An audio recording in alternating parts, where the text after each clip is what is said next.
makakapanayam natin si Yusek Renato Paraiso, ang Acting Executive Director ng Cybercrime Investigation and Coordinating Center ng DICT. Magandang gabi po, Yusek, at welcome sa Politico Nightly. Magandang gabi, Sir Dexter, Ma'am Hana. Maraming salamat po sa pag-imbita sa akin sa inyong programa. Oo. Sir, ito may mga bagong yung press release yung nakaraang araw, may bagong scheme na ginagawa. Ano itong spoofing? Well, ang spoofing po kasi para siyang identity theft kung saan ginagaya ko or nagpapanggap ako na isang, etong lady, yung mga opisyal ng gobyerno, ginagamit ko yung credentials nila, either yung pangalan or yung number nila, na ipinapalit ko na, kunwari, kasi pwede mo i-edit yung name doon sa particular platform na yun, yung Signal eh.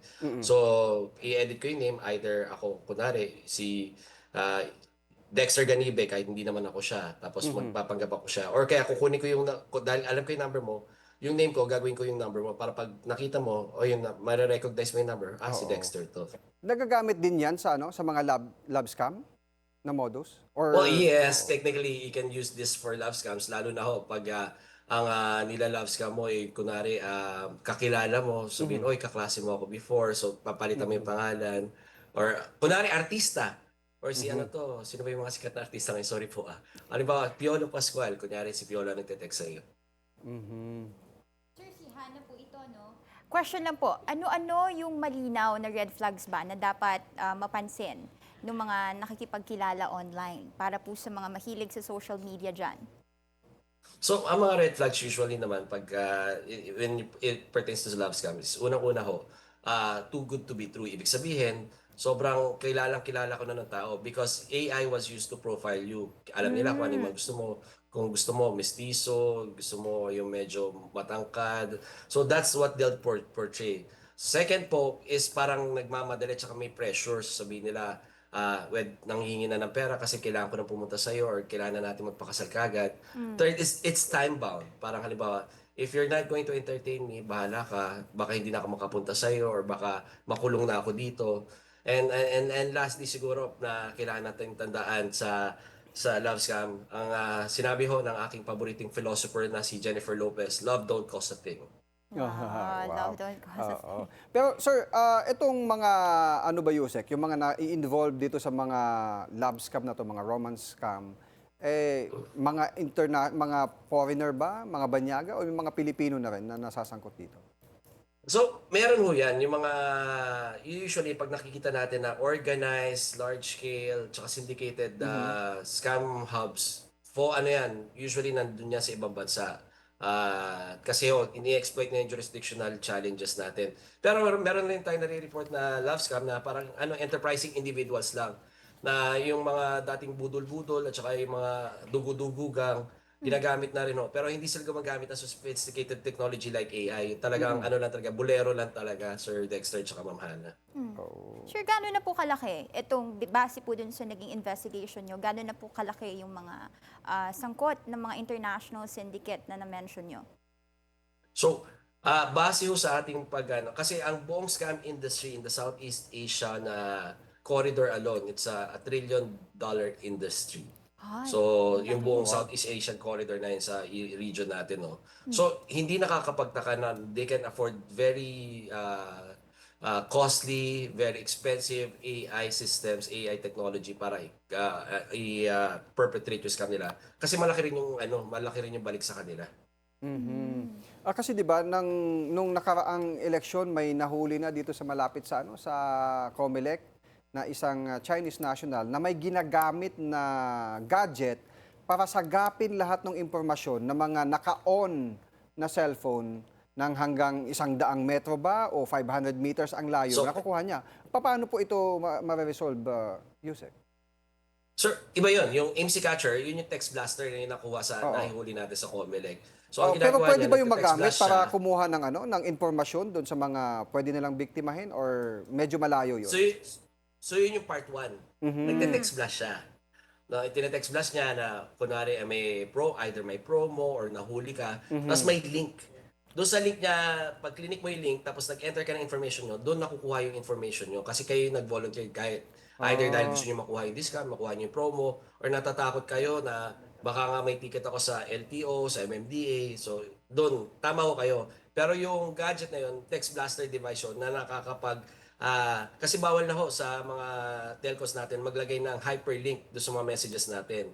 So ito mga pag nakita niyo may hyperlink na yan, nanggagaling yan doon sa tinatawag nating IMSI catcher devices, which is phase 1 of a much larger scam for phishing, which is yung pagkuha ng data natin, or either phishing or yung financial scams naman kung saan na pinapa-enter na nila yung financial details mo, yung mga OTPs mo, ganun. How about, sir, yung mga dating Pogo Hub po? Meron po bang mga nadiskubre ang CICC na mga love scam hub pala na dating Pogo Hub po? Actually, yung mga love scams, tama ho kayo mamana, yung mga love scam, yung mga Pogo hubs na yan, ang nagtago at naging sanhi bakit kumalat yung mga scam hubs natin dito sa Pilipinas. Kasi ho, ang palatandaan natin, ang way natin para makadetect ng isang scam hub is kung ano yung tinitingnan natin mga telco, sino yung kumukuha sa inyo yung pinakamaraming bandwidth. Ang pwede lang kumuha ng maraming bandwidth. Kasi ang scam hub kailangan malaking bandwidth eh. Malaking internet connectivity ang kailangan nila eh. Ang nakakapagtago lang yan, either BPO or yung mga Pogo or Pigo. So, pag tinitingnan mo yung mga Pogo, sa loob niyan, tama, may Pogo sila, pero mayroon din ang salang scam hub doon sa loob. Ito, medyo personal lang ito dahil for more than a year na, lagi ako nakakatanggap ng text message na nagsasabing meron pa akong utang dito sa isang tawag dito, isang company na kailangan kong isettle, na kapag hindi ako isettle, kailangan kong arestuhin. And then binablock ko yung number and then gagamit na naman ng ibang number, ibang ano na naman daw sila, ibang company naman na sumisingil para doon sa nasabing kumpanya na may pagkakautang daw ako. Paano po nila nakukuha yung mga number? So tama Sir Dexter, no? Yung nakukuha nila, kung halimbawa dati may talaga tayong pag-uutang, for example, nung umutang tayo ng sasakyan, tapos may mga, binibenta nila kasi mga accounts natin, yung mga bangko, pag halimbawa ho, past a certain due, binibenta nila yan, tapos pinapasa nila sa mga collections agency yan. Tapos hindi lang isa ang buibili niyan, maraming collections agency, paunahan sino maningil. Kaya naka-experience din ako niyan, Sir Pero Dexter. ito sir, ano na siya, bayad na siya.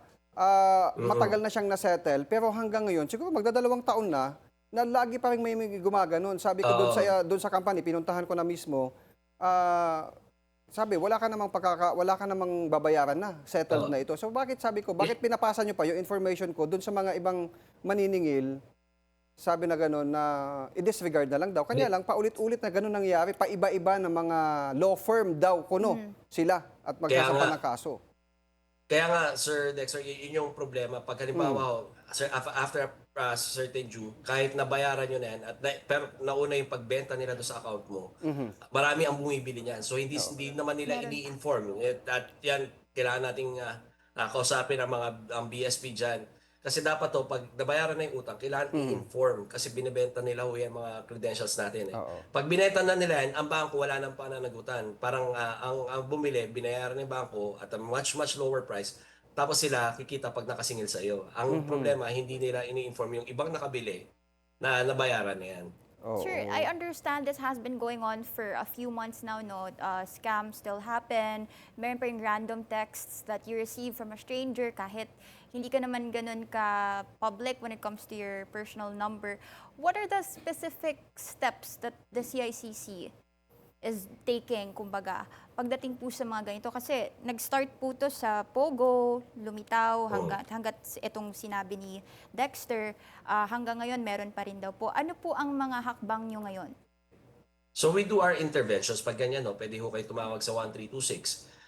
Either we flag it or ang mas ginagawa namin ngayon, we have pag binabangga namin sa SIM Card Registration Act natin at nakita natin na merong taong ganyan na identify natin kung sino yung taong yan, first we block the number, then we pass it on to our law enforcement partners para gumawa ng follow-up operations para hulihin itong mga to.